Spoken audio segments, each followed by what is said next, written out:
ಹೆಮರಗಾಲ ಗ್ರಾಮದಲ್ಲಿ ಸಂವಿಧಾನ ಜಾಗೃತಿ ಅಭಿಯಾನ ಪೂರ್ಣಕುಂಭದ ಜೊತೆಗೆ ಸ್ವಾಗತಿಸಿದ ಶಾಲಾ ಮಕ್ಕಳು.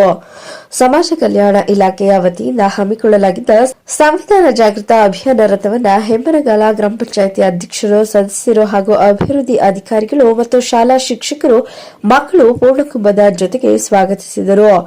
ಗ್ರಾಮದ ಪ್ರಮುಖ ಬೀದಿಗಳಲ್ಲಿ ಕಲಾ ತಂಡದೊಂದಿಗೆ ಮೆರವಣಿಗೆ ನಡೆಸಿ ನಂತರ ಕಾರ್ಯಕ್ರಮವನ್ನು ಉದ್ಘಾಟಿಸಿದ ದಲಿತ ಸಂಘಟನೆಯ ಮುಖಂಡರಾದ ಚುಂಚನಹಳ್ಳಿ ಮಲ್ಲೇಶ್ ಮಾತನಾಡಿ, ಸಂವಿಧಾನದ ಆಶಯದಂತೆ ಪ್ರತಿ ಗ್ರಾಮದ ಜನರಿಗೆ ಅರಿವು ಮೂಡಿಸಬೇಕಾಗಿದೆ. ಸಂವಿಧಾನ ಎಂದರೆ ಅಂಬೇಡ್ಕರ್ ನೆನಪಾಗುತ್ತದೆ. ಸಂವಿಧಾನ ಪ್ರತಿಯೊಬ್ಬ ಮನುಷ್ಯ ಜೀವಿಗೂ ಅಗತ್ಯವಾಗಿದೆ.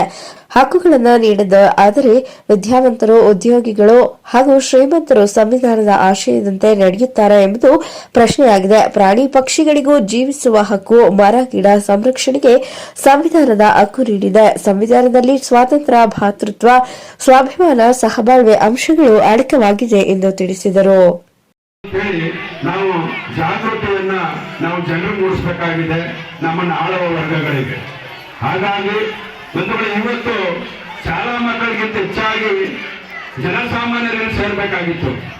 ಆದರೂ ಕೂಡ ಒಂದು ಸಂತೋಷದ ವಿಚಾರ ಏನು ಅಂತ ಹೇಳಿದ್ರೆ, ಇಲ್ಲಿನ ಗ್ರಾಮ ಪಂಚಾಯತ್ ಎಲ್ಲಾ ಸದಸ್ಯರ ಒಂದು ಶ್ರಮದ ಪರವಾಗಿ ಅದ್ದೂರಿಯಾಗಿ ಸ್ವಾಗತವನ್ನ ಕೋರಿದ್ರು. ಯಾಕಂದ್ರೆ ನಾವು ನೋಡಿದಂತ ಕಳೆದ ಒಂದು ವಾರದಿಂದ ನೋಡಿದಂತ ಸ್ವಾಗತ ಇಲ್ಲಿ ವಿಶಿಷ್ಟವಾಗಿತ್ತು. ಮತ್ತೆ ಈ ಗ್ರಾಮ ಪಂಚಾಯತಿ ಗೌರವತರ ರೀತಿ ಇತ್ತು, ಮತ್ತೆ ಇಲ್ಲಿನ ಶಿಕ್ಷಣ ಸಂಸ್ಥೆಯು ಕೂಡ ಗೌರವತರ ರೀತಿ ಇತ್ತು. ಆದ್ರೆ ಇಲ್ಲಿ ಸಮುದಾಯದ ಹಿರಿಯರು ಮತ್ತು ನಾಗರಿಕರಾದಂತರು ಬಹಳ ಕಡಿಮೆ ಸಂಖ್ಯೆಯಲ್ಲಿದ್ದಾರೆ. ನಾನು ಯಾಕೆ ಮಾತು ಹೇಳ್ತೀನಿ ಅಂದ್ರೆ, ಮಕ್ಕಳಿಗೇನೋ ಪಠ್ಯ ಪುಸ್ತಕದಲ್ಲಿ ಸಂವಿಧಾನದ ಬಗ್ಗೆ ಅರಿವಿದೆ. ಶಿಕ್ಷಣವನ್ನ ಮೀರಿ ಶಿಕ್ಷಣವನ್ನ ವಂಚಿತರಾಗಿರ್ತಕ್ಕಂಥ ಸಮುದಾಯಗಳಿಗೆ ಇವತ್ತು ಸಂವಿಧಾನದ ಅರ್ಥವನ್ನ ತಿಳಿಸಬೇಕಾಗಿತ್ತು. ಆದ್ರೆ ಅವರೆಲ್ಲರೂ ಯಾವುದೋ ಕಾರಣಕ್ಕೆ ಅಂಬೇಡ್ಕರ್ ಅಂದ ತಕ್ಷಣ ಯಾವುದೋ ಒಂದು ಜಾತಿ ಸೀಮಿತವಾದಂತಹ ಒಂದು ಸಮುದಾಯದ ಒಂದು ಸಂವಿಧಾನ ಇದು ಅನ್ನೋ ಅರ್ಥದಲ್ಲಿ ತಂದಿರುವ ಏನು ಗೊತ್ತಾಗ್ತಾ ಇಲ್ಲ. ಬಂದ್ರೆ ಅಂಬೇಡ್ಕರ್ ಅವರು ಯಾವುದೇ ಸಮುದಾಯಕ್ಕೂ ಅನ್ಯಾಯ ಮಾಡಿಲ್ಲ. ಎಲ್ಲಾ ಸಮುದಾಯಗಳಿಗೂ ಕೂಡ ಮೀಸಲಾತಿಯನ್ನ ಕಲ್ಪಿಸಿದ್ದಾರೆ.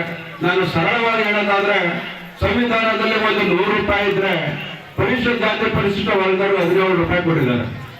ಇನ್ನು ಈ ಸಂದರ್ಭದಲ್ಲಿ ಗ್ರಾಮ ಪಂಚಾಯತ್ ಅಧ್ಯಕ್ಷರಾದ ಭಾಗ್ಯ, ಉಮೇಶ್, ಉಪಾಧ್ಯಕ್ಷರಾದ ಜಯಮ್ಮ, ಗ್ರಾಮ ಪಂಚಾಯತಿ ಅಭಿವೃದ್ಧಿ ಅಧಿಕಾರಿಗಳಾದ ಕರಿಯ, ಉಷಾರಾಣಿ ಇತರರು ಉಪಸ್ಥಿತರಿದ್ದರು.